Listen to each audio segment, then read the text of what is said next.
പ്രാർത്ഥനകൾക്ക് ഉത്തരം കിട്ടുന്നില്ല.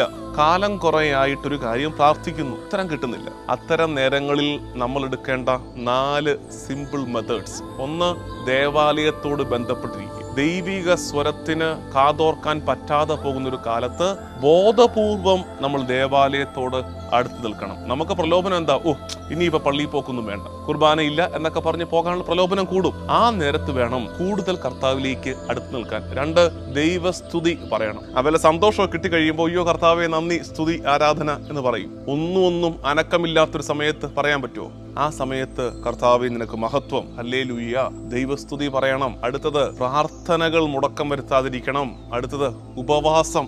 ദൈവിക സ്വരത്തിന് കാതോർക്കാൻ നമ്മൾ എടുക്കേണ്ട 4 സിമ്പിൾ മെത്തേഡ്സ് ആണ്: ദേവാലയത്തോട് ബന്ധമുണ്ടായിരിക്കണം, ദൈവസ്തുതി അധരങ്ങളിൽ നിരന്തരം ഉണ്ടായിരിക്കണം, പ്രാർത്ഥന മുടക്കം വരുത്താതിരിക്കണം, ഉപവാസം എടുക്കണം.